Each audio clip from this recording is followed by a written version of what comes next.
యేసు ప్రభువారి మొదటి రాకడ ఎంత వాస్తవమో యేసు ప్రభువారి రెండవ రాకడ కూడా అంతే వాస్తవం. కాలము సంపూర్ణమైనప్పుడు ఆయన మొదటిసారి మనిషి కుమారుడికి భూమి మీదకి మనుషులందరి కొరకే మడమలు చుట్టానికి రక్త మాంసాలతో దిగి వచ్చినాడు. అలాగే నిర్ణీత సమయంలో నిర్ణయ కాలంలో కాలము సంపూర్ణమైనప్పుడు ఆయన రెండవసారి రక్తం ద్వారా కడగబడి పరిశుద్ధపరచబడిన వారిని తీసుకుని వెళ్ళటానికి కొరకాయ రానయ్యున్నాడు.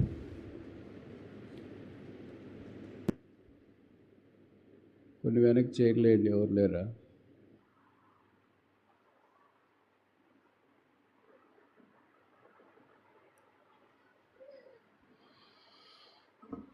అపోస్తలుడైన పౌలు కొరింథీలో ఉన్న దేవుని సంఘాన్ని జ్ఞాపకం చేసుకుంటూ పరిశుద్ధాత్మ దేవుని ద్వారా వారు ఆధ్యాత్మికమైన సంఘముగా ఉంటూ ప్రభు రాకడ కొరకై కనిపెట్టి ఎదురు చూసి రాకడలో ప్రవేశించాలని కోరుతూ వచ్చినాడు. ఆ కారణాన కొరింథీయులకు రాసిన మొదటి పత్రిక వారికి సమోన్నతమైన ఆధ్యాత్మిక సహాయాన్ని అందించేది. మన భాషలో చెప్పాలంటే 16 అధ్యాయాలు 16 తైలవర్ణ చిత్రపటాలు కలిగిన ఆల్బమ్ ఆయిల్ పిక్చర్స్తో ఆధ్యాత్మికమైన క్రైస్తవ జీవితం ఎలాగుండాలో తెలియజేశాడు. మీరు అనుమతిస్తే 16 అధ్యాయాలు జ్ఞాపకం చేసే సంగతులు నేను తెలియచేయటానికి ప్రయత్నం చేస్తా. మొదటి అధ్యాయం కొరింథీయులకు రాసిన మొదటి పత్రిక మొదటి అధ్యాయం స్పిరిచువల్ యూనిటీ, ఆధ్యాత్మికమైన ఐక్యత. రెండవ అధ్యాయం స్పిరిచువల్ రెవల్యూషన్, ఆధ్యాత్మికమైన ప్రత్యక్షత. మూడవ అధ్యాయం స్పిరిచువల్ బేబ్స్, ఆత్మీయమైన పసిపిల్లలు. నాలుగవ అధ్యాయం స్పిరిచువల్ అథారిటీ, ఆత్మ సంబంధమైన అధికారం. ఐదవ అధ్యాయం స్పిరిచువల్ జడ్జిమెంట్, ఆత్మీయమైన తీర్పు. ఆరవ అధ్యాయం స్పిరిచువల్ టెంపుల్, ఆత్మీయమైన దేవాలయం. ఏడవ అధ్యాయం స్పిరిచువల్ యూనియన్, ఆత్మీయమైన ఏకత్వం. ఎనిమిదవ అధ్యాయం స్పిరిచువల్ నాలెడ్జ్, ఆత్మ సంబంధమైన జ్ఞానం. తొమ్మిదవ అధ్యాయం స్పిరిచువల్ మినిస్ట్రీ, ఆత్మీయమైన పరిచర్య. 10వ అధ్యాయం స్పిరిచువల్ మీట్ అండ్ డ్రింక్, ఆత్మ సంబంధమైన ఆహారం పానం. 11వ అధ్యాయం స్పిరిచువల్ ఎగ్జామినేషన్, ఆత్మ సంబంధమైన పరీక్ష. 12వ అధ్యాయం స్పిరిచువల్ గిఫ్ట్స్, ఆత్మీయమైన వరములు. 13వ అధ్యాయం స్పిరిచువల్ చారిటీ, ఆత్మీయమైన ప్రేమ. 14వ అధ్యాయం స్పిరిచువల్ లేబర్, ఆత్మీయమైన ప్రయాస. 15వ అధ్యాయం స్పిరిచువల్ బాడీ, ఆత్మ సంబంధమైన శరీరం. ఈ భౌతికమైన శరీరం క్షయమైన శరీరం, కుళ్ళు పట్టే శరీరం నశించిపోతుంది. బలమైన శరీరం, అక్షయమైన శరీరం, మహిమా శరీరం, తిరిగి లేపబడే శరీరం ప్రభు మనకి ఈయనై ఉన్నాడని తెలియపరచబడింది. 16వ అధ్యాయంలో స్పిరిచువల్ ఎగ్జార్టేషన్, ఆత్మీయమైన హెచ్చరిక. కనుక ఈ 16 అధ్యాయాలు ఆధ్యాత్మికమైన సంగతులను జ్ఞాపకం చేసే ఓ సమోన్నతమైన ఆయిల్ ప్రింట్తో తయారు చేయబడిన ఫోటో ఆల్బమ్. మొదటి పేజీ మొదటి అధ్యాయము, ఆఖరి పేజీ 16వ అధ్యాయం. ఒక్కొక్క పేజీలో ఒక్కొక్క ఆత్మ సంబంధమైన చిత్రపటాన్ని పరిశుద్ధాత్మ దేవుని ద్వారా పౌలు అపోస్తలుడు ఆయిల్ ప్రింట్లో గీసి కొరింథీయులకు పంపించి, ఇలాగ మీరు ఆధ్యాత్మికమైన ఉన్నత శిఖరాల మీద ఉండాలని నేను వాంఛిస్తున్నాను, అది ప్రభు యొక్క ఇచ్చ కోరికని వారికి తెలియచేయటానికి చేసిన గంభీరమైన ప్రయత్నం ఈ పత్రిక రచన. మనం ముందుకెళ్ళటానికి ప్రయత్నం చేస్తే దాంట్లో ప్రభు యొక్క రాకడను గురించి ఆఖరిగా ప్రస్తావించినాడు. అదే క్రైస్తవుని యొక్క శుభప్రదమైన నిరీక్షణ. ఆ నిరీక్షణ కలిగిన వారమై క్రీస్తు కొరకు మనం జీవిస్తూ రాకడ కొరకు ఎదురు చూడాలని దేవుని యొక్క ఉద్దేశం. బైబిల్లో 5 ప్రాముఖ్యమైన ప్రకటనలు ఉన్నాయి. There are at least 5 profound announcements. ప్రకటన హెరాల్డింగ్, గొప్పగా ప్రకటన చేసేది, అది సామాన్యమైనది కాదు. మొదటి ప్రకటన, the first announcement, the birth of Jesus Christ, Yesu ప్రభు యొక్క పుట్టుక. లూకా సువార్త 2:10-11. ఇదిగో ప్రజలందరికీ కలుగుబో మహా సంతోషకరమైన సువార్తమానం నేను మీకు తెలియజేయించున్నాను. దావీదు పట్టణమందు నేను రక్షకుడు మీ కొరకు పుట్టినాడు, ఈయన ప్రభు అయిన క్రీస్తు. దానికి ఇదే మీకు ఆనవాలు, ఒక శిశువు పొత్తిగుడ్డలతో చుట్టుబడి పశువుల తొట్టులో పరుండబెట్టబడి ఉండట మీరు చూచేదారు. What a great profound announcement is this. A saviour is born, రక్షకుండు ఉదయించినాడు. చీకటి లోకానికి యేసు ప్రభు వారి యొక్క మొదటి రాకడ గొప్ప మహాసంతోషాన్ని తీసుకుని వచ్చింది. రెండవది, ఇదే సువార్తల్లో మనము గమనిస్తున్నాం ఆఖరి అధ్యాయాల్లో, the death of Jesus Christ, Yesu ప్రభు యొక్క మరణం. అక్కడున్న శతాధిపతి యేసు ప్రభు వారు సిలువలో చనిపోయింది చూచి, తండ్రి నీ చేతికి నా ఆత్మను అప్పగించున్నానని కేక వేసి ప్రాణము విడిచెను. జరిగిన ఈ సంగతులు చూసిన తర్వాత శతాధిపతి, ఈయన నిజముగా దేవుని కుమారుడు, is truly the son of God. మూడవ సంగతి ప్రతి సువార్తలో చెప్పబడింది. అలాగే 28వ అధ్యాయం మత్తయి సువార్తలోను, 16వ అధ్యాయం మార్కు సువార్తలోను, లూకా 24లోను, యోహాను 20లోనూ చెప్పబడింది. కొంతమంది స్త్రీలు ఆదివారం తెల్లవారుచుండగా యేసు సమాధి దగ్గరికి సుగంధ ద్రవ్యాలు తీసుకొని బయలుదేరారు. వెళ్ళిన తర్వాత జరిగింది ఏంటంటే, ఖాళీ సమాధి వారు చూశారు, 2 దేవదూతలు అక్కడ కూర్చుని ఉన్నారు. వాళ్ళకి చెప్పబడిన వర్తమానం ఏంటంటే, అనౌన్స్మెంట్ ఏంటంటే, is not here, is risen. ఆయన ఇక్కడ లేడు, ఆయన లేచి ఉన్నాడు. ఈ అనౌన్స్మెంట్స్ అంత లోపల రండి అమ్మా. సిస్టర్స్ కొద్దిగా ముందుకు జరగండి. జరగగలిగిన వాళ్ళు మేము ముందుకు రాగలం అనుకున్న వాళ్ళు రండి, రాలేమనే వాళ్ళు వెనకే ఉండాలి. Thank you, thank you, thank you. దారి బ్లాక్ చేయొద్దండి. ఎవరు వచ్చిన వాళ్ళు మీరే లాస్ట్ అనుకుని దారిలో కూర్చుంటారు. మనకింటి వెనకొచ్చే వాళ్ళు ఉంటారు అనేది ఆలస్యంగా అర్థమవుతుంది. Thank you, thank you, thank you.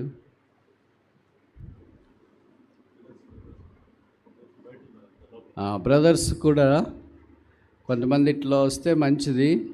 బయట కూర్చోవాలనుకున్న వాళ్ళు మీ ఇష్టము, మీ స్వేచ్ఛను మేము హరించలేము. స్వాతంత్రం రాబోతుంది. లోపల ఖాళీ స్థలం ముందు వస్తే మంచిది అనుకుంటాము, కానీ మీరు అన్నీ చూసుకొని కదా వస్తారు. ఫ్యాన్ ఉందా, గాలి వస్తుందా, కూర్చోగలమా లేదా, అన్నీ చూసుకొని కదా వస్తారు. మేమేమనుకుంటాం, అందరూ ఒకే దగ్గర హాల్లోనే కూర్చుంటే చెప్పడానికి తేలిక అని అనుకుంటాం. మేము బయట ఉన్నా కూడా వింటున్నాం కదా, మీకేంటి చెప్పుకొని పోవచ్చు కదా అని మీరు అనుకుంటారు. బ్లాగ్ చేయొద్దు, దారి బ్లాగ్ చేయొద్దు, తలుపు దగ్గర అటు ఇటు బ్లాగ్ చేయొద్దు. మేమే ఆఖరి కదా, ఇంకెవరు వస్తారు మాకంటే లేట్గా అనుకోవద్దండి. వస్తూనే ఉంటారు చివరి దాకా. Thank you, thank you, thank you.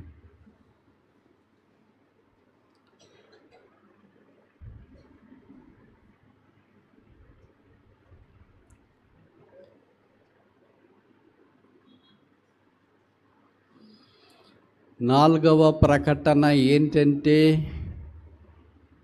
అపోస్తల కార్యాలు 1:11, గలిలయ మనుషులారా మీరు ఎందుకు తేరి చూస్తున్నారు? ఇక్కడి నుండి ఆరోహణమైన ఈ యేసు తిరిగి రాబోతున్నాడు. Announcement of his second coming. ఐదవది ఆఖరిది ప్రకటన గ్రంథం 19వ అధ్యాయంలో మనం చూస్తే 7వ వచనం అనుకుంటా, సర్వాధికారి అయిన దేవుడు ఏలుచున్నాడు. The Lord omnipotent reigneth. ఆయన 1000 ఏండ్ల పరిపాలన ఏలనై ఉన్నాడు. ఆయన రాజ్యము నాకు అంతము లేదు. ఈ 5 ప్రకటనలు యేసు ప్రభు వారిని గూర్చిన సమోన్నతమైన సార్వత్రిక అనౌన్స్మెంట్స్. దాంట్లో ఇప్పుడు 4వ అనౌన్స్మెంట్ని గురించి మనం కొన్ని సంగతులు నేర్చుకోవటానికి ఆరంభించున్నాం. ఆ 4వ అనౌన్స్మెంటే ప్రభువు వచ్చుచున్నాడు, ఆయన రాబోతున్నాడు. ఆయన వస్తే మరి మన సంగతి ఏంటి? మనం సిద్ధంగా ఉండాలనే కదా ప్రిపరేషన్. నేను సాయంకాలం మనం చూసాం కదా, ప్రాఫెసీ ఆఫ్ హిస్ కమింగ్, ఆయన రాకడను గూర్చిన ప్రవచనం. ఈ సాయంకాలము the preparation for his coming, ఆయన రాకడ కొరకైన సిద్ధపాటు మనం ఎలా కలిగి ఉన్నాం. ముందుకు రండి బ్రదర్. వచ్చిన వాళ్ళు వెనక కూర్చుంటే దారి బ్లాక్ అవుతుంది. ముందుకు వచ్చి కూర్చో. మీకు ఏదైనా పని ఉంటే వెనక్కి కూర్చోండి, మళ్ళీ మీరు వెళ్ళిపోవాలనుకోండి. Thank you. ఎలాగ సిద్ధపడాలా?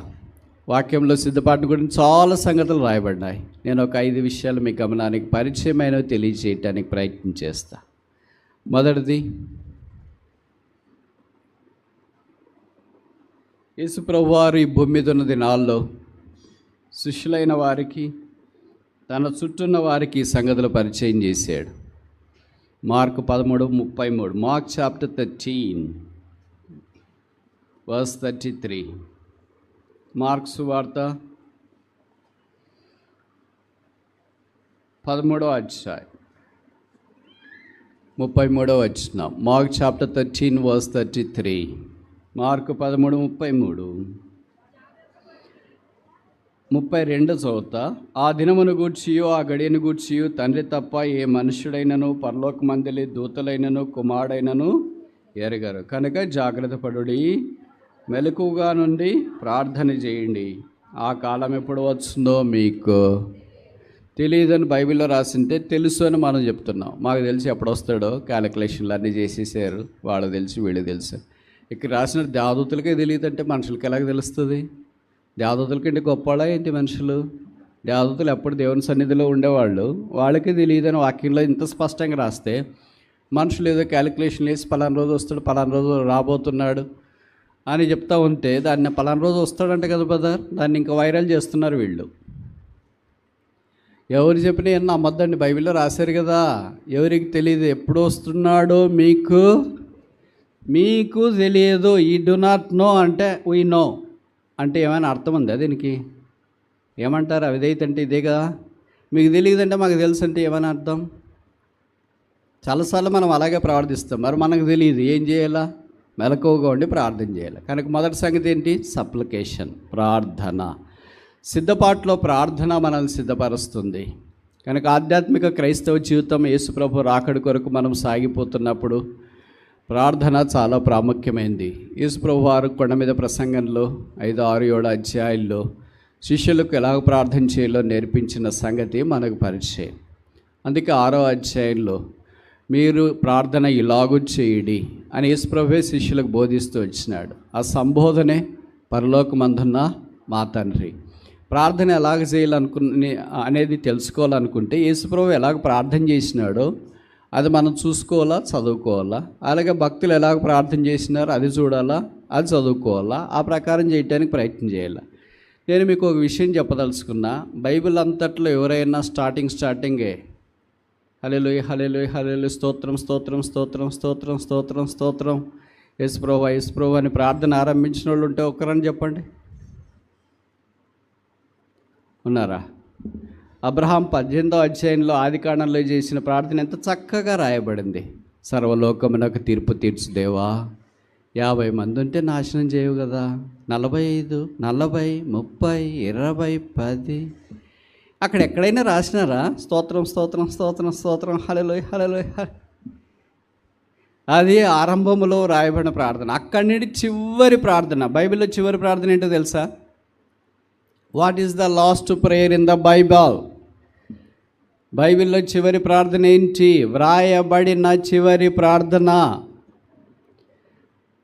మీ అందరికీ తెలుసు, కానీ అది మీరు ప్రార్థన అనుకోరు. ప్రకటన గ్రంథం 22వ అధ్యాయం 20వ వచనం. Revelation chapter 22 verse 20.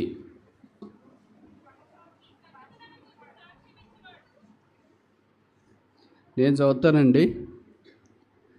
అవును, త్వరగా వస్తున్నానని చెప్పుచున్నాడు. ఆమెన్. ప్రభు అయిన Yesu, even so lord Jesus come. This is the last prayer of the Bible.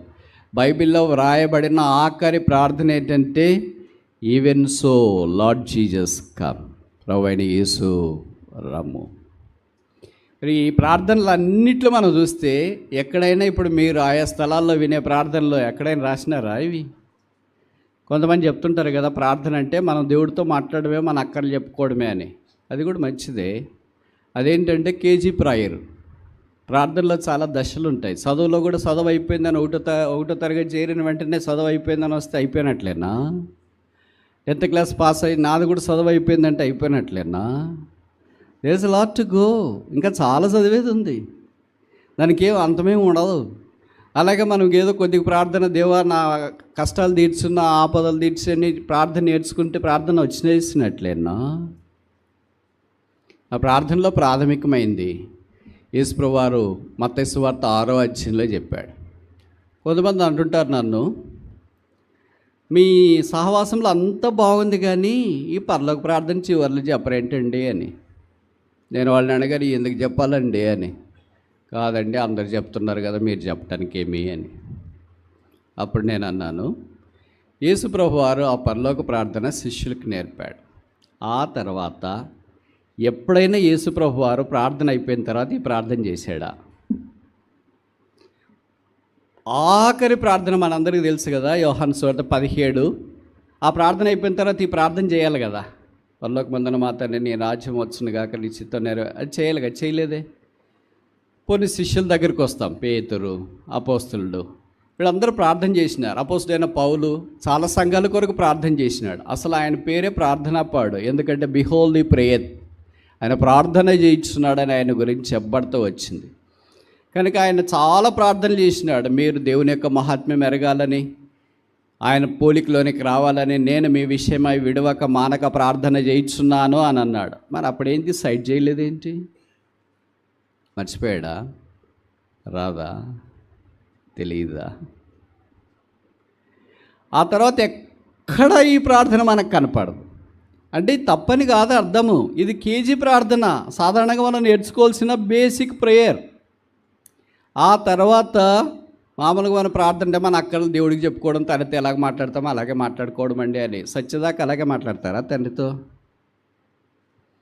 ఓ పిల్లోడు చిన్న చదువుకునేటప్పుడు డాడీ చాక్లెట్ మమ్మీ చాక్లెట్ అంటాడు. 40 ఏళ్ళకి వచ్చినా కూడా డాడీ చాక్లెట్ మమ్మీ చాక్లెట్ అంటే ఎలా ఉంటుంది? పక్కన భార్య, కొడుకు, పిల్లలు వీళ్ళంతా చూసి ఏమంటారు? మనిషి పెరిగినావు కానీ బుద్ధి పెరగలేదురా. అలాగే రోజులు గడిచిపోతున్నాయి, ప్రార్థన జీవితం పెరగట్లేదు. తర్వాత పీజీ ప్రార్థన ఏమో చెప్పమంటారా వద్దా? చెప్పండి, మేమేం చేయములే. యేసుప్రభువు వారు గెత్సేమనే తోటలో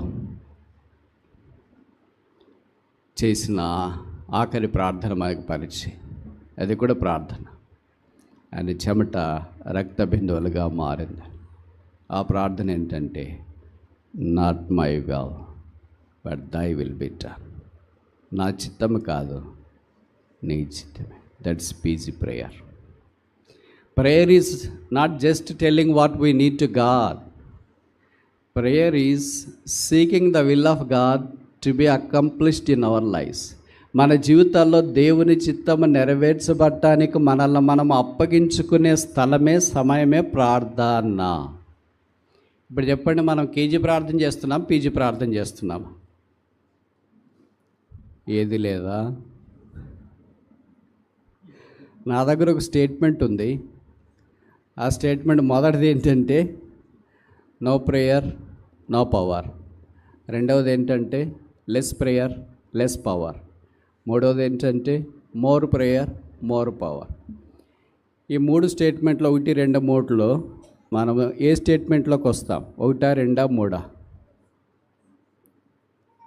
మీరు చెప్తారా నేను చెప్పాలా? 4వది కదా, పై వేదియు కాదు. ఎప్పుడో ఒకసారి ప్రార్థన చేస్తాం మనకు నచ్చినప్పుడు, మిగతాటప్పుడంతా మౌనంగా ఉంటాం. ఆపత్కాలంలో మొరపెడతాం, ఆపద లేనప్పుడంతా భవిష్యత్తు మౌనంగా ఉంటాం. మేము యేసుప్రభువు వారు ప్రార్థన చేయాల్సిన అవసరం ఏముంది?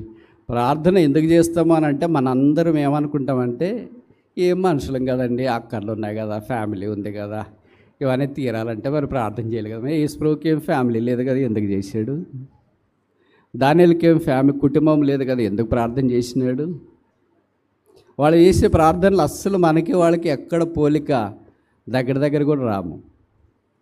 వాళ్ళు చేసిన ప్రార్థనలో దైవ చిత్తాన్ని నెరవేర్చడానికి వారి జీవితాల్లో చేస్తూ వచ్చిన మన ప్రార్థనలు కూడా దైవ చిత్తానికి సమీపంగా ఉండాలని ప్రభు కోరుతున్నారు. Not my will but thy will be done. ఇప్పుడు నన్ను అలాగ అడిగిన వారికి మీ సహవాసంలో అంత బాగుందండి, పరలోక ప్రార్థన చెప్పట్లేదు అని అన్నారు. నేను అన్నాను, సరే పరలోక ప్రార్థన చెప్పట్లేదు, ఈ ప్రార్థన చెప్పొచ్చు కదా, మీరు కూడా చెప్పొచ్చు కదా. Not my will thy will be done.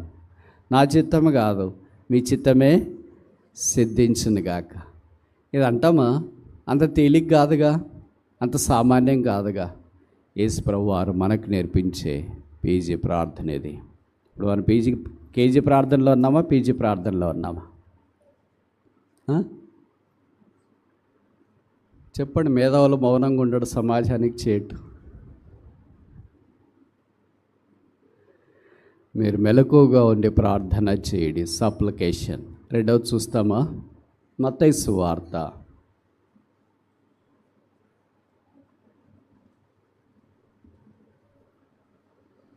22వ అధ్యాయం, చాప్టర్ 22. మత్తయి 22.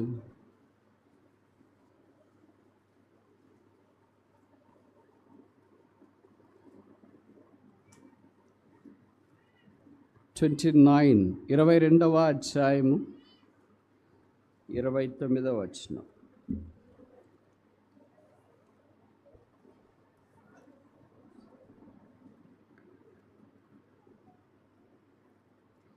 (22 verse 29). 22:29. అందుకు యేసు, లేఖనములను కానీ దేవుని శక్తిని కానీ ఎరుగక మీరు పొరబడుచున్నారు. రెండవది ఏంటంటే స్క్రిప్చర్స్, లేఖనం ఎరుగుట, వాక్యము తెలుసుకొనుట. వాక్యం అంతా కండత వచ్చినా వాక్య ప్రకారం మనం జీవించడానికి ప్రయత్నం చేయకపోతే అదేమంత ఉపయోగం ఉండదు. సౌలుకు కూడా వాక్యం తెలుసు, ఎక్కడుందంటే తలలో ఉంది. దావీదుకు కూడా వాక్యం తెలుసు, ఎక్కడుందంటే తలలో ఉంది, హృదయంలో కూడా ఉంది. తలలో ఉన్నది హృదయంలోకి రావడానికి ఎంత టైం తీసుకుంటుంది? తలకి హృదయానికి ఎంత డిస్టెన్స్? జానర్ డిస్టెన్స్కి ఎంత వాక్యం ఎలాగుంటుందంటే బైబిల్లో రాయబడింది, నీ వాక్యం వేగముగా పరిగెత్తు, దై వర్డ్ స్విఫ్టెత్ ఫోర్త్ స్పీడియల్లీ. నీ వాక్యం వేగంగా పరిగెత్తుంది. ఆయన వాక్యం బలమైంది, లైట్ ఇయర్స్ కంటే వేగంగా వచ్చేది, అన్నిటికంటే వేగంగా ఆయన వాక్యం పరిగెత్తుంది. మరి తలలో ఉన్న వాక్యం హృదయం దగ్గరికి వస్తేనే కదా అప్లికేషన్ లేకపోతే వ్యర్థమే కదా. మనలో చాలామందికి వాక్యం తెలుసు, కడత తెలుసు, బోధించడం తెలుసు, నేర్చుకున్నది తెలుసు, ఇతరులకు చెప్పేటప్పుడు మనకు తెలుసు. కానీ అన్వయించుకోవటానికి వచ్చేటప్పుడు ఆ వాక్యాన్ని మనం అన్వయించుకోవడం చాలా విషాదకరమైన సంగతి. దేవుడు బలమైన వారినిగా వాడుకోవట్లో కొంతమందిని గొప్పతనం ఏంటంటే ఆ వాక్యాన్ని వారు అన్వయించుకోవటానికి ఇష్టపడ. యేసు ఏదైతే బోధించినాడో అది చేశాడు, ఏది చేశాడో అది బోధించినాడు. మామూలు మనం ఎలాగుంటుంది, ఏది చేయమో అది బోధిస్తాము, ఏది చేస్తామో అది బోధించడానికి రాదు. అర్థమైంది నేను చెప్పే మాటలు? ఏది చేస్తామో అది బోధించడానికి రాదు, ఎందుకంటే అది బోధించేది కాదు కదా చేసేది. యేసు ప్రభు అలా కాదు. వాట్ ఎవర్ ఈ డిడ్ ఈ టాట్, ఈ డిడ్. ఏది చేశాడో అది బోధించినాడు, ఏది బోధించినాడు అది చేసినాడు. అలాగే దైవ వాక్యం యొక్క వెలుగు, ప్రత్యక్షత మనలో కూడా రావాలని దేవుని యొక్క ఉద్దేశం. అలాగే భక్సింగ్ గారు కూడా తక్కువ మెసేజ్ చెప్పినాడు, కానీ ఎక్కువ అప్లికేషన్ ఉండేది. మనం మెసేజ్లు ఎక్కువ చెప్తా ఉంటాం, అప్లికేషన్ ఆల్మోస్ట్ నాన్. ఆయన కలిగిన వాక్య వెలుగుని గురించి ఆయన ఒకసారి ఇంగ్లాండ్ దేశానికి వెళ్ళింటే, ఇంగ్లాండ్ దేశంలో పేరు ప్రఖ్యాతులు కలిగిన భక్సింగ్ గారి దినాల్లోనే ఒక బైబిల్ పండితుడు ఉండేవాడు. ఆయన పేరు మార్టిన్ లాయిడ్ జోన్స్. ఆయన భక్సింగ్ గారిని కలుసుకొని ఇలాగ అడిగాడంట, brother భక్సింగ్, what is the mystery that you have such a great light of the word of God? దేవుని వాక్యం యొక్క వెలుగు మీలో ఇంత బలంగా ఉండే మర్మం ఏంటి, రహస్యం ఏంటని. మనమైతే ఏదో చెప్తాం, కంకర్డెన్స్ చదివినా, యూట్యూబ్ చూసినా, అది విన్నా, ఇది విన్నా, బైబిల్ కాలేజ్ థియాలజీ వేసినా అని. భక్సింగ్ గారు ఎంత సామాన్యమైన సరళమైన జవాబు చెప్పాడంటే, I read the Bible on knees. మోకాళ్ళ మీద నేను బైబిల్ చదువుతా. ఇది కష్టమా అండి? ఫీజు కట్టాలా? అప్లికేషన్ ఫిలప్ చేయాలా? ఎవరైనా హెల్ప్ తీసుకోవాలా? ఎవరిది అవసరం లేదు. I read the God's word on knees. దేవుని వాక్యాన్ని మోకాళ్ళ మీద నేను చదువుతా. దేవుని వాక్యం మనం ఎరిగినప్పుడు తప్పిపోకుండా వాక్యం మనల్ని కాపాడుతుంది. అందుకే 119, 150 అనుకుంటా, నీ వాక్యం నా పాదములకు దీపము, నా త్రోవకు వెలుగు. ప్రభు దినాన్ని మన కొరకు రాబోతున్నాడు. ఆయన వాక్య ప్రకారం మనం జీవించాలని కోరబడుతున్నాము అని వాక్యం మనకు తెలియజేస్తుంది. మూడోది చూస్తామా? హెబ్రీ పత్రిక 10వ అధ్యాయం 25. హెబ్రీ 10:25. Hebrew chapter 10 verse 25.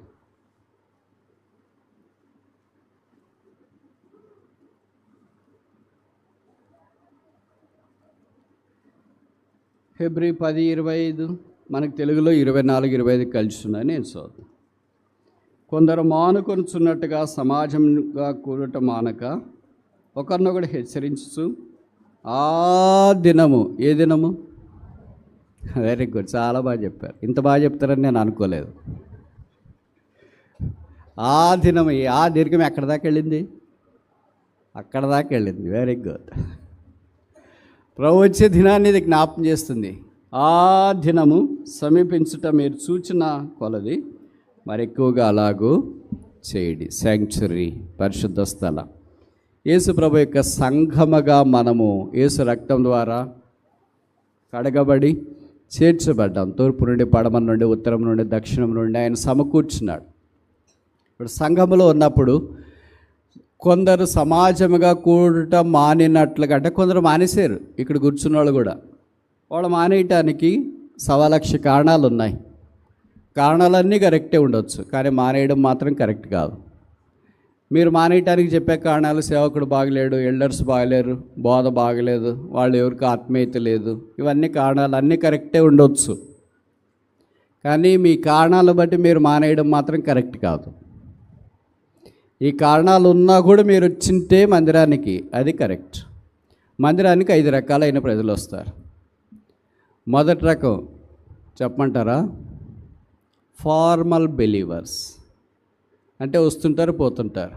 హిందీలో ఒక సామెత ఉంది, ఆయారాం గాయారాం.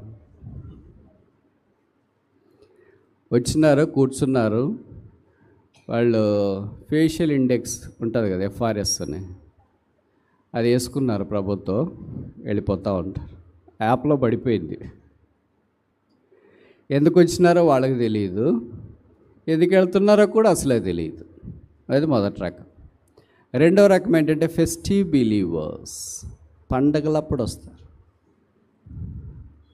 గుడ్ ఫ్రైడే, ఉపవాసము, ఈస్టరు, క్రిస్మస్, January 1 పండగలప్పుడు కూడా వెళ్ళకపోతే ఎలాగండి?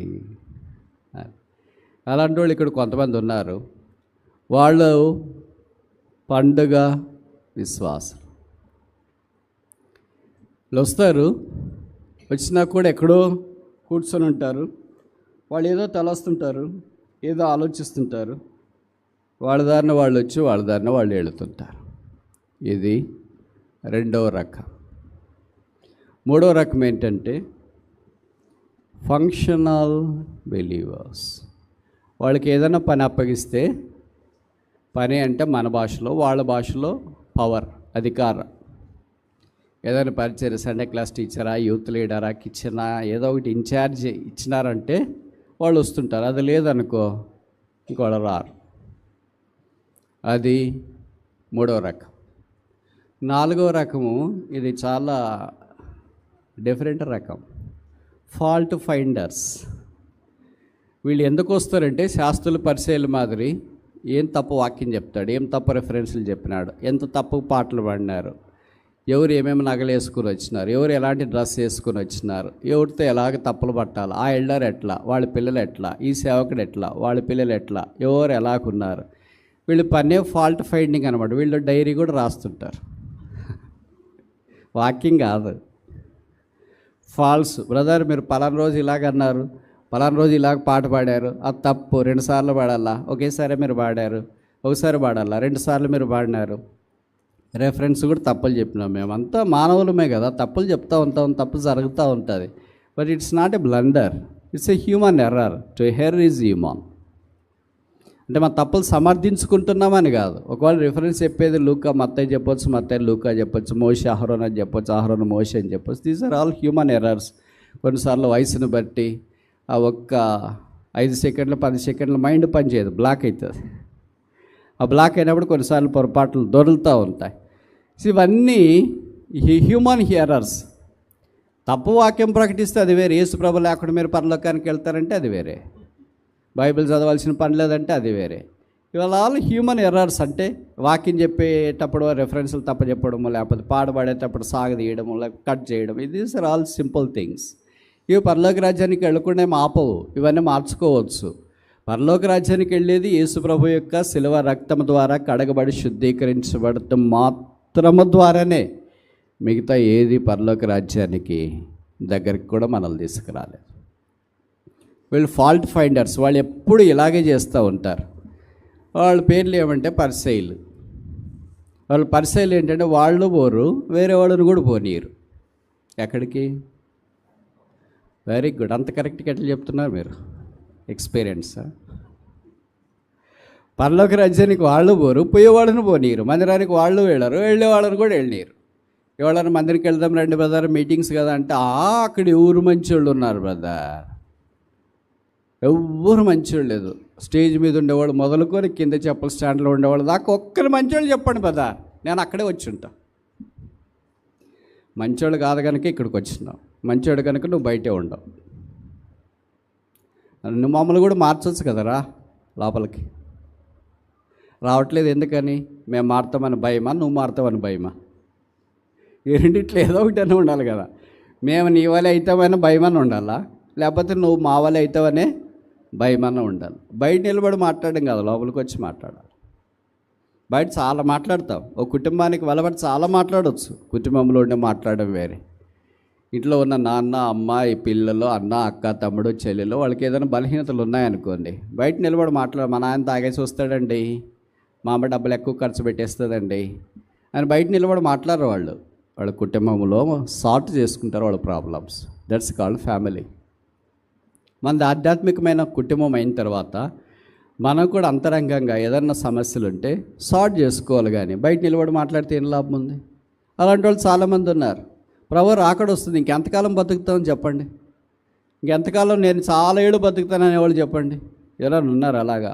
నేను ప్రతిరోజు చెప్తుంటాను కదా, ఈరోజు కూడా చెప్తా. మనలో సగం మంది మేము సగం జీవితం అయిపోయిన వాళ్ళు ఉన్నాం.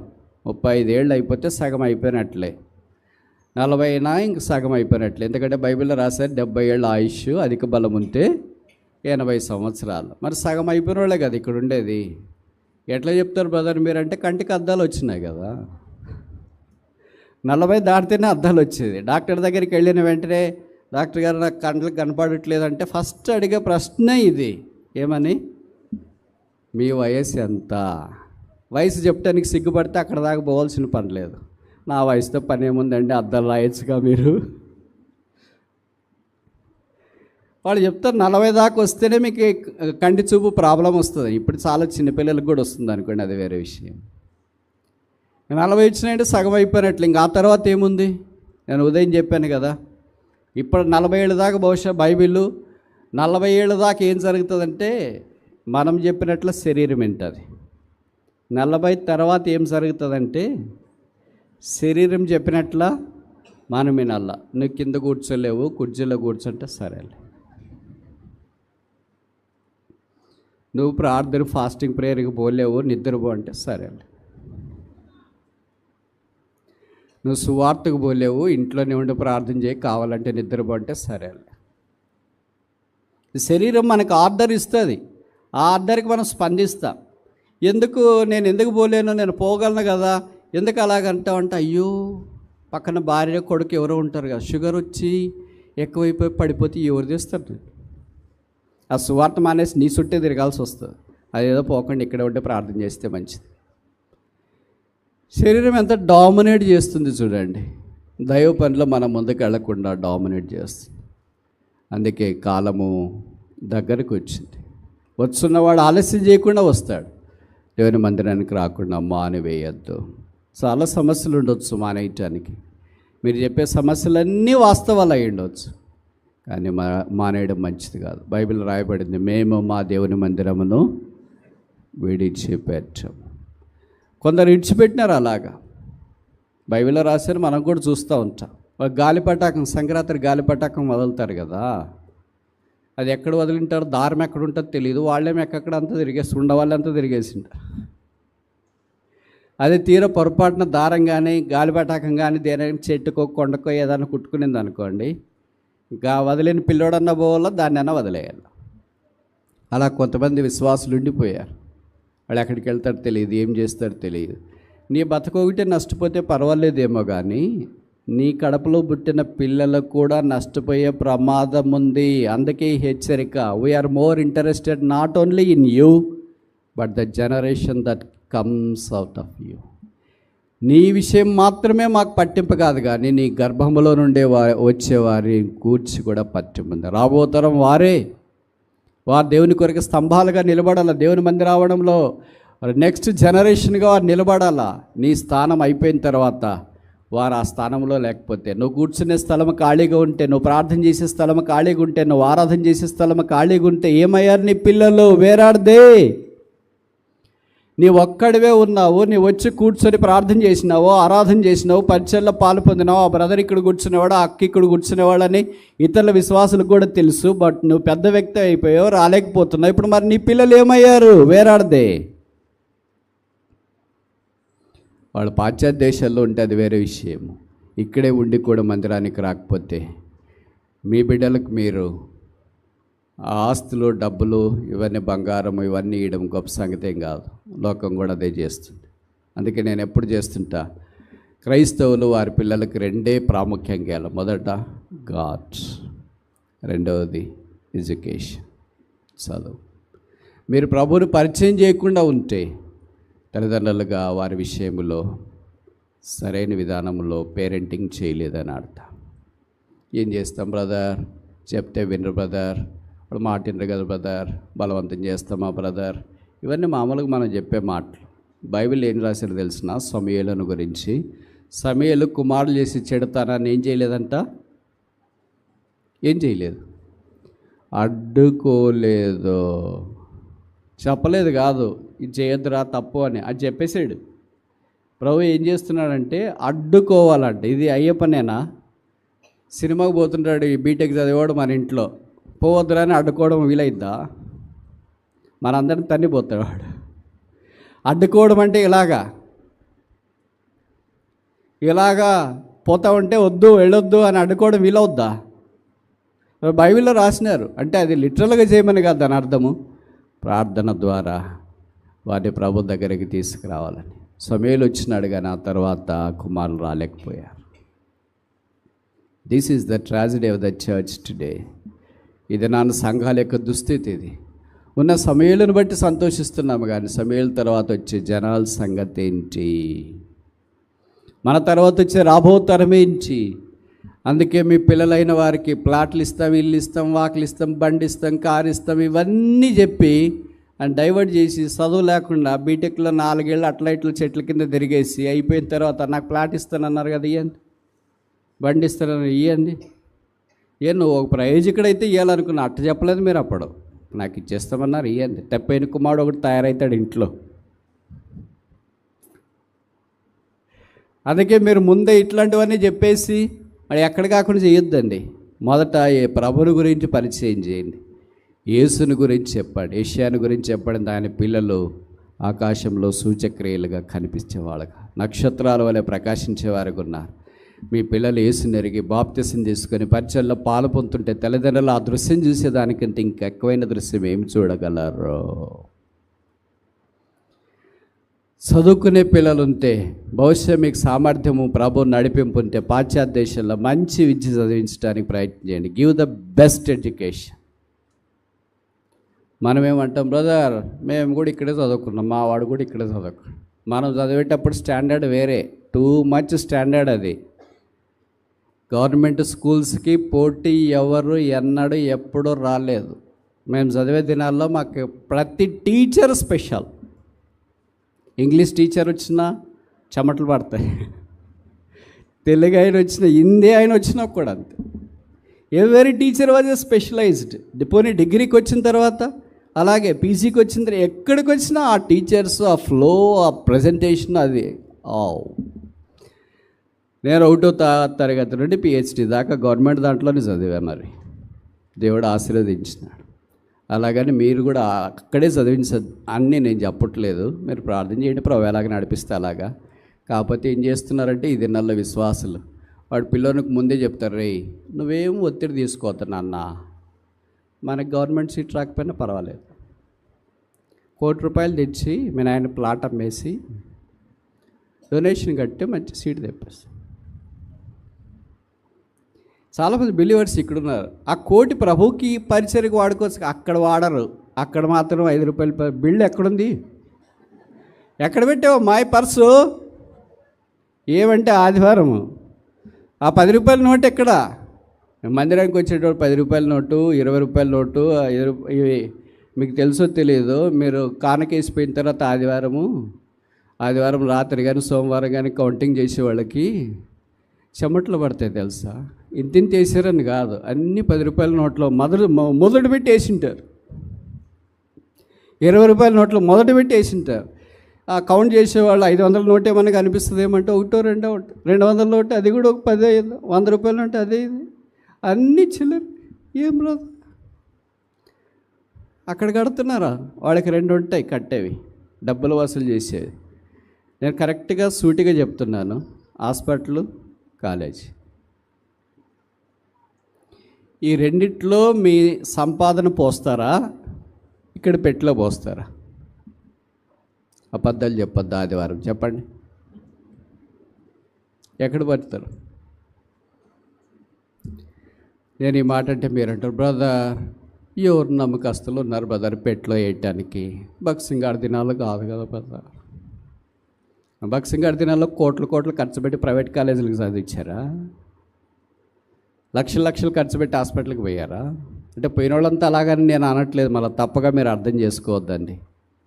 దాని అంతటికీ పోస్తున్నారు. ప్రభు దగ్గరికి వచ్చేటప్పటికే చిల్లర ఎత్తుతారు. వ్యాలెట్ ఎక్కడమ్మాయి కనపడట్లేదేంటి?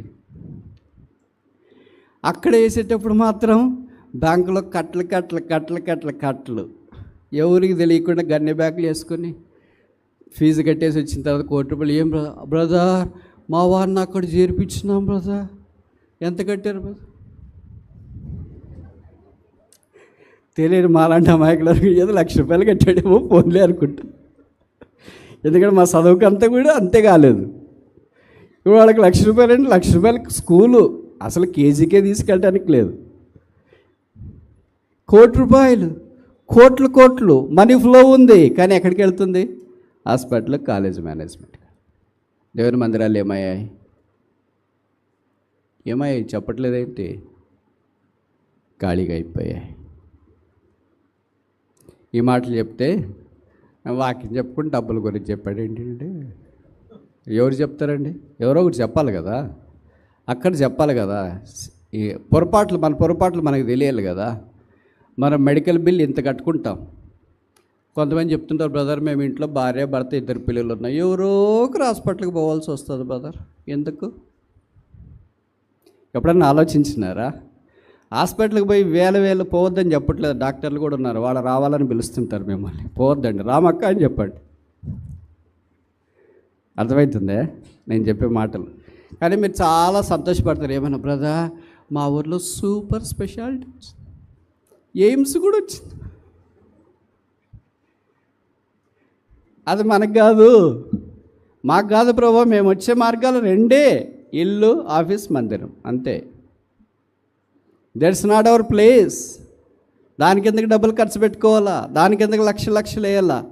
మేము నీ ప్రజలము, బైబిల్లో రాయబడిన స్వస్థపరిచే హోవారు నేనే. అలాగని మీకు ఏదైనా బాగాలేకపోతే హాస్పిటల్ మానేయమని నేను చెప్పట్లేదు. మళ్ళీ వేరుగా అర్థం చేసుకోవద్దండి. వెళ్ళండి, ఖర్చు పెట్టుకోండి, బాగా బయటికి రండి, ప్రార్థన చేస్తాము, కృతజ్ఞతాస్తుతి కూడికి ఏర్పాటు చేసి నన్ను విలువడ్డి వస్తా.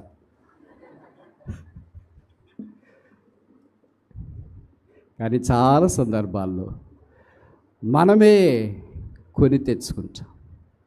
అలాగ మనం ప్రభు పరిచర్లో వాడే డబ్బులు ఎవరికో పోతున్నాయి. మంటేస్తుంది మాకు. మీకు అనిపించట్లేదేమో కానీ ఇక్కడ నిలబడి బోధించే మాకు కడుపులో మంట పుడుతుంది. మీరు వచ్చి చెప్తుంటే ₹1,00,00,000 అక్కడ కట్టు పెట్టాం బ్రదర్, ఇక్కడ 50 లక్షలు పెట్టాం, అక్కడ 10 లక్షలు పెట్టాం, ఇక్కడ సీటు కొడుకు, ఇక్కడ కొడుకు సీట్, అన్నీ బాగానే ఉన్నాయి. మరి వాట్ అబౌట్ ద ప్రభు? మీరు ప్రార్థన చేసి మీ పిల్లోడు బాగా కష్టపడితే ఐఐటీలో ఎన్ఐటీలో ఫ్రీ సీట్ వచ్చింది అనుకోండి, ఏడొస్తుంది బ్రదర్, పోటీ ఎక్కువైపోయింది.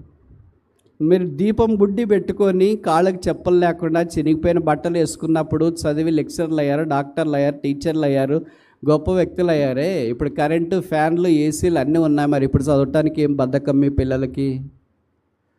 చదవరు బ్రదర్. ఎందుకు బ్రదర్?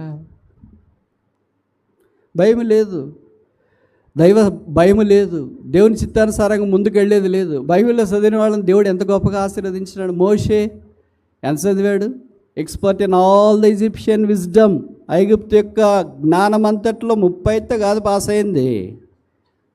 ఎక్స్పర్ట్. టెక్స్ట్ బుక్లు రాసి అంత స్టేజ్కి వెళ్ళాడు.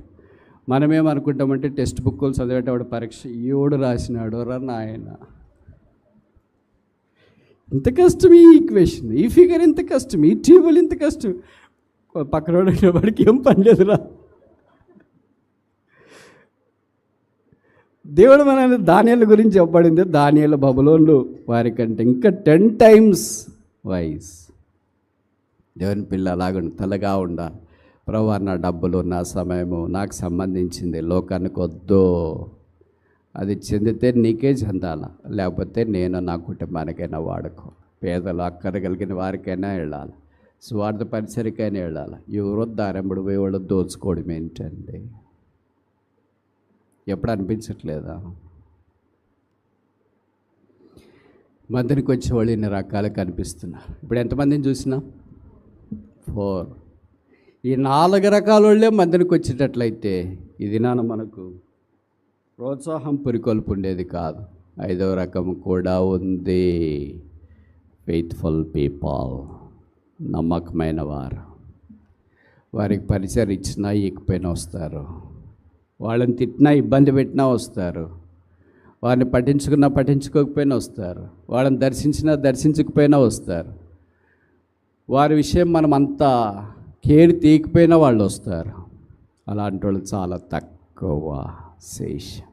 ప్రభు అలాంటి వారి ద్వారా స్తంభాలుగా సంఘాలు నిలబెట్టి వాడుకుంటున్నారు. వాళ్ళే శేషం. ముందుకెళ్ళక మునుపు ఈ 5 రకాల్లో మనం ఏ రకం?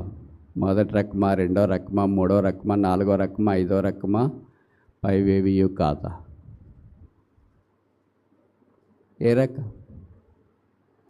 కొందరు మానుకుంటున్నట్లు సమాజముగా కూడుక మానక ఆ దినము సమీపించుకొలది మరి ఎక్కువగా సహవాసంలోనికి రావాలని మనం కోరబడుతున్నాం.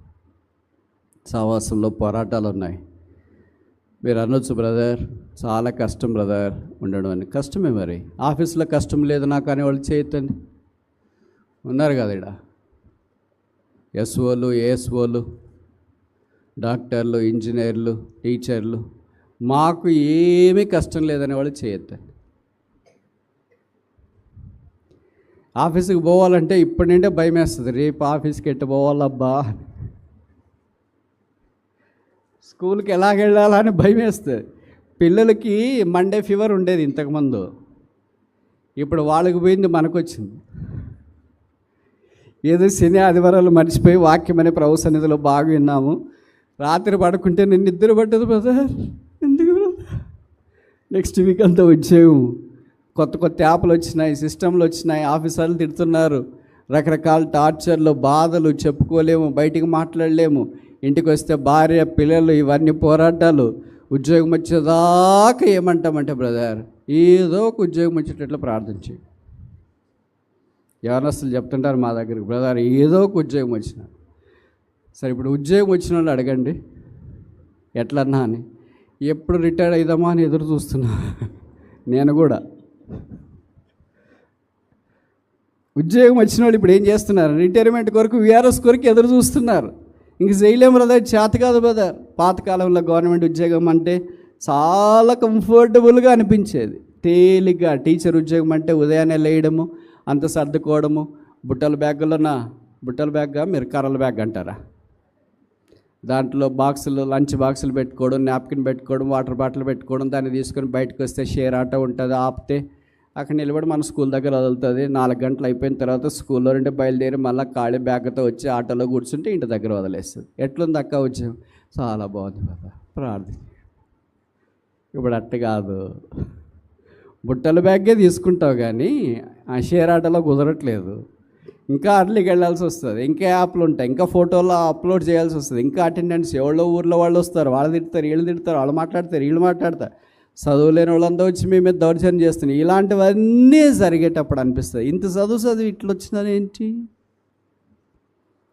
ఇదేనా? వీటన్నిటిలో ప్రభుకు స్తోత్రాలు.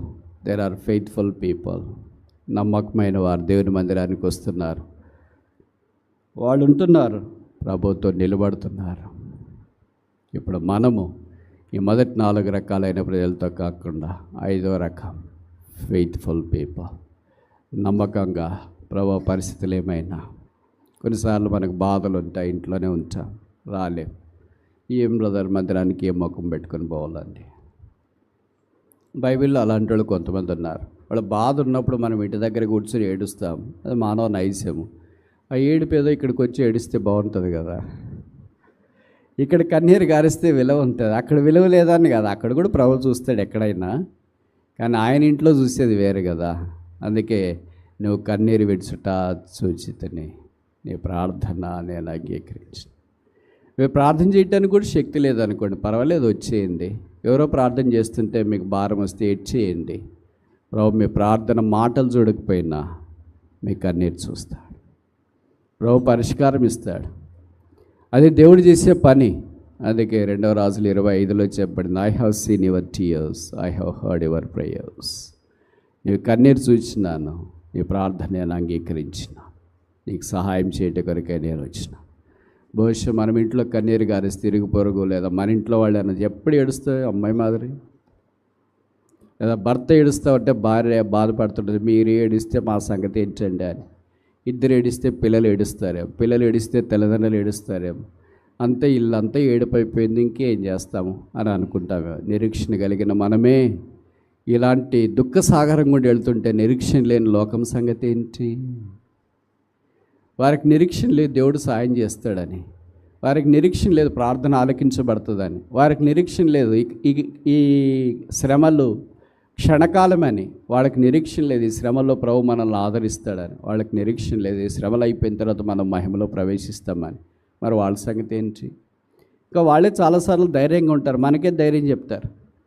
లోకస్తులు ఆఫీస్ దగ్గరికి మనం వెళ్ళేవాడు, ఏం సార్ డల్లగా ఉన్నారు అని, మనం కవరేజ్ చేయడానికి 5G ట్రై చేస్తాం కదా, ఏం లేదండి అంత బాగుంది, లేదు సార్ రోజు ఉన్నట్లు లేరు, ఈరోజు చాలా డల్లగా ఉన్నారు. వాళ్ళే దానికి సొల్యూషన్ కూడా చెప్తారు, సార్ జీవితంలో అన్నీ వస్తుంటాయి పోతుంటాయి, బాధపడొద్దండి సార్, వచ్చేది రాని, మనం దాన్ని ఏమో ఆపలేము సార్, అదే పోతుంది దాని టైం వచ్చినప్పుడు. వాళ్ళ పదం ఏమంటే టైం బాగలేదని. అందుకే తెలుగులో ఒక సామెత ఉంది కదా, నేను చెప్పాను కదా, కాలం కలిసి వచ్చినప్పుడు నడిచొచ్చే కొడుకు పుడతాడంట, కాలం కలిసి రానప్పుడు నడిచే కొడుకు కుంటోడవుతాడంట. పరిస్థితులన్నీ అనుకూలంగా ఉన్నప్పుడు భవిష్యత్తు అలాగే జరుగుతాయి, లోకస్తులు అలాగే మాట్లాడచ్చు.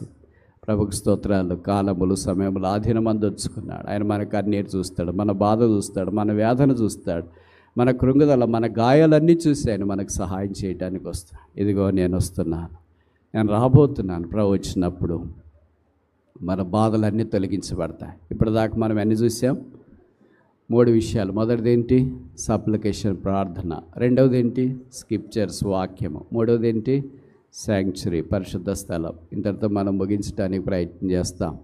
ప్రభు దినాన్ని రాబోతున్నాడు, ఆయన రాకడ కొరకే ఎదురు చూసిన మనము ఆ ప్రభు యొక్క బూరధ్వని విన్నప్పుడు మనం అందరం మార్చబడతాం, ఈ దేహం అంతా విడిచిపెడతాం. చాలా ఆశ్చర్యం ఏంటంటే, సిస్టర్స్ కొన్ని డిస్కరేజింగ్ న్యూస్ చెప్తా, ఏమనుకోవద్దండి, మీకు ఇష్టమైన రంగులన్నీ పోతాయి, బహుశా తెల్ల రంగే వస్తుందేమో. అయ్యో తెల్లదంటే నాకు ఇష్టం లేదు. మహిమా శరీరం మనం ధరించుకుంటాం. ఇంకా మీకు చాలా విషాదకరమైనది చెప్పనా, మీ బంగారం అంతా అలాగే పోతుంది. మీరు డైమండ్ రింగులు అవి పెట్టుకొని వచ్చినా కూడా అలాగే పోతాయి. ఇంట్లో ఉంటే బ్రదర్ అంటే ఇంట్లో ఉంటే అంతే. బ్యాంకులో ఉంటే అంతే, మీ దగ్గర ఉంటే మాత్రం ఇలాగే పోతాయి. మీరు యాపిల్ వాచ్ కట్టుకొని యాపిల్ ఫోన్ పెట్టుకుని అది కూడా పోతుంది, కొరికిన యాపిల్ కదా. అద్దాలు పెట్టుకున్న వాళ్ళు అద్దాలు పోతాయి. ఇంకా తర్వాత ఏదేదైతే పైన కనిపించేవన్నీ ఉన్నాయో అవన్నీ ప్రభువు ఈ దీన శరీరాన్ని, రోగగ్రస్తమైన శరీరాన్ని, పాపానికి లోబడే శరీరాన్ని, క్షయమైన శరీరాన్ని, మట్టికి లోబడే శరీరాన్ని, చనిపోయిన తర్వాత మట్టిలో ఉంచే ఈ శరీరాన్ని మహిమగల శరీరముగా ఆయన మార్చనాయి ఉన్నాడు. దిస్ ఫ్రీ, ఉచితం. వాడు మార్చాలంటే ఎంత కష్టం, ఎంత ఇబ్బంది. అది మనం అనుకున్నట్టు మారుతుందో లేదో. మామూలుగా మీకే తెలుసు కదా, వెంట్రుకల జుట్టు నెరిసిన తర్వాత దీన్ని మార్చుకోవాలని ట్రై చేసుకొని నల్లగాటానికి బదులు బ్రౌన్ అవుతుంది కొంతమందికి. తెల్లది పోయి నల్లది పోయి బ్రౌన్ అయిపోతే ఇంకా వాళ్ళకి ఇబ్బంది వేస్తుంది. అలాగే జుట్టు మార్చుకోవడమే ఇంత ఇబ్బందికరంగా ఉన్నప్పుడు ప్రభు మనుషుని అంతా మార్చేస్తాడు. దుఃఖము, నిట్టూర్పు, వేదన, కృంగదల, అవమానం అన్నీ ఆయన తొలగిస్తాడు. ఇప్పుడు ఏంటంటే బైబిల్లో రాయబడింది 1 తెస్సలోనికైల 4వ అధ్యాయంలో, మనం మేఘముల మీద కొనిపోబడతా. ఇప్పుడు దాకా నీకు ఏం బండి లేదా పర్వాలేదు, కారు లేదా పర్లేదు, బస్సు లేదా పర్లేదు, ఏం లేకపోయినా పర్లేదు. ఒకరోజు చెప్పేవాళ్ళని మనకు కూడా అంటుంటారు, బ్రదర్ మీరు ఏ కారు కొన్నారని. ఏముంది బ్రదర్, షేర్ ఆటో అని చెప్తుంటాం వాళ్ళకి. లేదా పల్లె వెలుగులో పోతాం, షేర్ ఆటోలో పోతాం, మహా అంటే ఆర్టీసీ ఎక్స్ప్రెస్లో పోతాం. ఒక దినాన్ని ఏంటంటే, బ్రదర్ మేఘాల మీద పోతే ఏమనుకో, మీ కారు గీరు అంతా ట్రాక్టర్కి పోద్ది. మేఘాల మీద ఫ్రీ, డీజిల్ ఖర్చు లేదు, పెట్రోల్ ఖర్చు లేదు. మేఘాలు మా దగ్గరికే వస్తాయి. ఉండవల్లి దగ్గరికి ఒక మేఘం వస్తుంది, మేఘం మీద అందరు ఎక్కుతారు. అప్పుడు మీరు పిలుస్తారేమో మీ ఆయన్ని, మీ ఆవిడ్ని, రే ఎక్కడున్నారు వస్తారు. ఇక్కడ ఇటు చేయి చెప్తారు, ఇది మా వాడు, ఇది మా పాప, ఇది మా. అట్లంతా కుదరదు. ఎవరు వచ్చినోడు వాళ్ళే మేఘం ఎక్కుతూ ఉన్నారు. మేఘం ఎక్కిన తర్వాత ఇక్కడ నుండి ఒక మేఘం, పక్కన ఊరు నుండి ఒక మేఘం, విజయవాడ నుండి మేఘాలు, అలా చుట్టుపక్కల అంతా గుంటూరు నుండి మేఘాలు, అన్ని మేఘాల మీద యేసుని అంగీకరించిన వారు ప్రయాణం చేస్తున్నారు. ఇది non stop, Guntur Vijayawada, ticket less, non stop, super fast. ఇంకోటి ఏంటంటే యాక్సిడెంట్లు జరగవు. ఈ మేఘం పోయి ఇంకో మేఘాన్ని కొట్టుకునేది ఇట్లా అంతా ఏముండదు.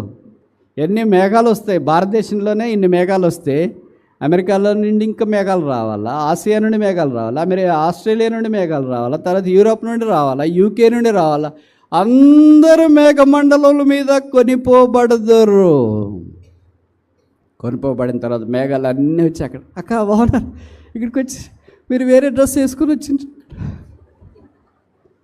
మీ బంగారం ఏమైంది, ఇది అదేమైంది, ఇది ఏమైంది. మేము రక్షణ పొందినప్పుడు మా ఊర్లో ఒక ఆంటీ ఉండేవాళ్ళు, టీచర్. ఆమె ఇప్పుడు లేదు, ప్రభు దగ్గరికి వెళ్ళింది. చాలా సామాన్యంగా ఉండేవాళ్ళు. చాలా ప్రభు ఆమెకి ఇచ్చినాడు, కానీ ఆమె నగలు అవన్నీ వాడేది కాదు. ఎవడైనా ఆమెను వచ్చి మామూలుగా టెంప్ట్ చేస్తారు కదా మన వాళ్ళు, ఊరికే ఉండరు కదా, వాళ్ళ దాన్ని వాళ్ళు ఉండరు.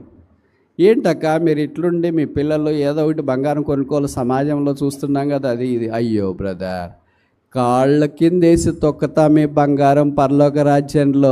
దాన్ని మెడల మీద, గొంతుల్లోన, చెవుల్లోన, కాళ్ళల్లోన, నడముకి, ఇదంతా ఎందుకండి? కాళ్ళ కింద ఉండేది కాళ్ళ కిందే ఉంటుంది.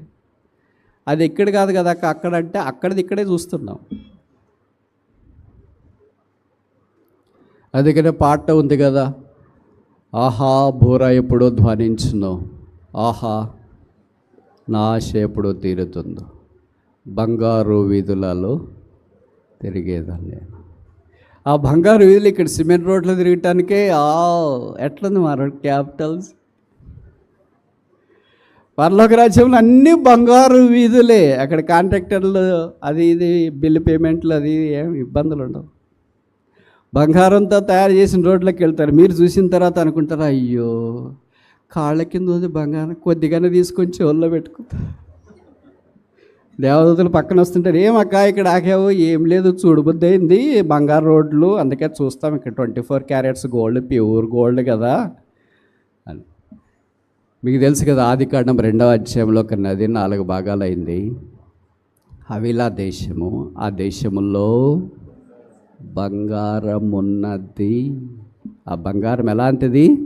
శ్రేష్టమైన ఆ బంగారమే యేసుక్రీస్తు. దైవత్వం ఆయన. శ్రేష్టమైన వాడు, అన్నిటి నామముల కంటే శ్రేష్టమైన నామం, అన్నిటికంటే శ్రేష్టమైనది. ఆయనను పోలిన బంగారం ఏముంది?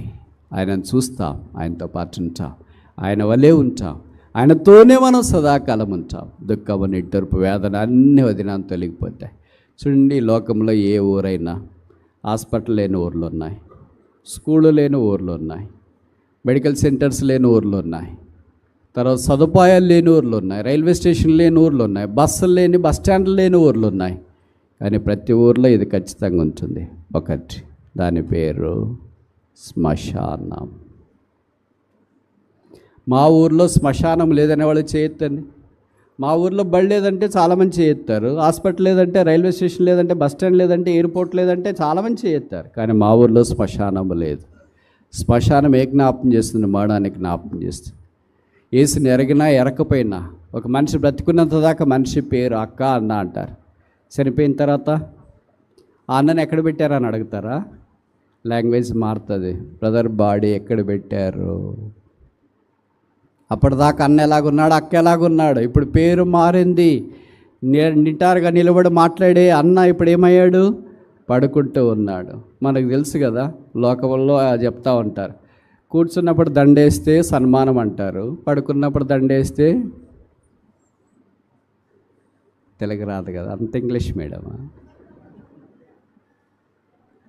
పడుకున్నప్పుడు దండేస్తే శ్మశాన సంస్కారం అన్నమాట. దండ రెండు సందర్భాల్లో వేస్తారు, కానీ పొజిషన్ని బట్టి మారుతుంది. కూర్చున్నప్పుడు దండేస్తే రిటైర్డ్ అయ్యాడు, షాల్ కప్పి దండేస్తున్నారు, సన్మానం అందు చప్పట్లు కొట్టాడు. అదే పడుకున్నప్పుడు దండేస్తే శ్రద్ధాంజలి. ఇక లేదు, ఎంత తేడా ఉంది. ఇంత దాకున్న చేతులు దగ్గరికి వచ్చేస్తున్నాయి, కట్టేస్తున్నారు దారం. కాళ్ళు బొటనేళ్ళు దగ్గరికి వచ్చేస్తున్నాయి, కట్టేస్తున్నారు. ఎప్పుడు దూది పెట్టుకోలేదు, ఇప్పుడు చెవుల్లో దూది పెట్టేస్తున్నారు, ముక్కు దగ్గర దూది పెట్టేస్తున్నారు, నోట్లో అంతా బ్లాక్ చేసేస్తున్నారు. ఎప్పుడు సెంటు కొట్టలేదు, ఇప్పుడు సెంటు కొడుతున్నారు. ఎప్పుడు ఐస్ ముక్కల్లో లేదు, ఇప్పుడు ఐస్ ముక్కల్లో పెట్టేస్తున్నారు. ఎప్పుడు ఫ్రీజర్ తెలియదు, ఇప్పుడు ఫ్రీజర్లో పెట్టేస్తున్నారు. పక్కన వాళ్ళు ఏమో పాట పాడుతుంటారు, ఆహాయ భూరధ్వని ధనించిందో. ఇంత దాకున్నాడే బ్రదర్, ఇంత దాకున్నాడే అక్క, తిన్నారే, మాట్లాడినారే, బోధించినారే, పాటలు పాడినారే, వాక్యం చెప్పినారే, వారికి లేరు. తీసుకుని వెళుతూ ఉన్నారు సమాధి దగ్గర. ఊరికి వెళ్ళపట్ట ఇంట్లో ఉన్నవాడు ఇప్పుడు ఊరికి వెళ్ళపట్ట వెళ్తున్నాడు. కుటుంబంతో ఉన్నవాడు ఏకాగుంటానికి వెళ్తున్నాడు. ఇంతకుముందు ఇంట్లో పడుకున్నవాడు ఇప్పుడు ఒక్కడే పడుకుంటున్నాడు. ఇంట్లో పడుకొని అలసిపోయినప్పుడు, లేవలేకపోతే ఇంట్లో భార్యనో పిల్లలు భర్త ఎవరో వచ్చి లేండి టైం అవుతుంది, ఆఫీస్కి స్కూల్కి టైం అవుతుందని లేపేవాళ్ళు. ఇప్పుడు ఎవరు లేపుతారో? టిఫిన్ చేయాలా, లేయండి అని లేపుతారా? టీ తాగాల, లేయండి అని లేపుతారా? మీరు వెళ్ళాలి కదా, లేయండి అని లేపుతారా? ఎవరు లేపుతారు? లేపలేని నిద్ర. అలాగే సమాధుల్లో మెల్లుగు పురుగుల దగ్గరికి వస్తున్నాయి. బైబిల్లో రాయబడింది, అవి వారిని పీక్కొని తిన్నాయి. వారు అలాగూ పురుగు పట్టినారు. శరీరం, మట్టిలో నుండి తీయబడిన శరీరం మట్టి అయిపోతుంది, ఎముకలు కుళ్ళిపోతున్నాయి. ఇంతదాకా ఎంట్రుకలు తెల్లబడుతుంటే దీనికి ఎంత హెనా డ్రైలేసి, అబ్బాయి ఎంత బాగా కర్లీ హెయిర్. ఇప్పుడు ఆడ పురుగులు తింటుంటే దిక్క తెలియట్లేదు. ఇంతదాకా నెయిల్ పాలిష్, నెయిల్స్, అబ్బా ఎంత బాగు. ఇప్పుడు ఆ నెయిల్స్ని పురుగులు తింటున్నాయి, దిక్క తెలియట్లేదు. ఇంతదాకా డ్రెస్సు, ఈ డ్రెస్ అంటే నాకు చాలా ఇష్టం, చాలా ఖర్చు పెట్టుకుంది. మా అమ్మ మా నాయన్ని బతిమలాడి టార్చర్ చేసి తీసుకున్నా. ఇప్పుడు ఏమైంది? ఏది నీకు ఇష్టమో, ఏది నీకు ప్రేమో అన్నీ ఓ దినాన్ని నీతో పాటు పాత పెట్టబడతాయి. ప్రభుకి స్తోత్రాలు. యేసునందు విశ్వాసం ఉంచిన వారు ప్రభు వచ్చినప్పుడు బైబిల్లో రాయబడింది, వారు మరలా లేతురు. క్రీస్తునందు మృతులైన వారు ధన్యులు, వారు తిరిగి లేస్తారు. యేసునందు మృతులకి కాకపోతే, యేసుని అంగీకరించకుండా ఉంటే పునరుత్థానం ఉంటుంది, కానీ తీర్పు కొరకైన పునరుత్థానం, పాతాళం కొరకైన పునరుత్థానం, పరలోకం కొరకు కాదు. ఈ రాత్రి ఇక్కడి నుండి వెళ్ళక మునుపు ఉదయాన్ని ప్రభు వస్తున్నాడు కనుక ఆ మరణం నుండి తప్పించబడటానికి, మరణం లేని రాజ్యంలో ప్రవేశించాలి దేవుని ఉద్దేశం. ప్రభువైన యేసునందు విశ్వాసం ఉంచు. అప్పుడు నీవు, నీ ఇంటి వారిని రక్షణ పొందుతారు. రక్షణ పొందిన మనము ఆయన రాబోతున్నాడు గనుక ప్రార్థన, ఆయన రాబోతున్నాడు గనుక వాక్యము, ఆయన రాబోతున్నాడు గనుక సహవాసముగా కూడటం మానక ఆ దినము సమీపించుకోలేది మరెక్కువగా సమాజముగా కూడాలని జ్ఞాపకం చేయబడుతున్నా. దేవుడి మాటలో దీవించునుగాక.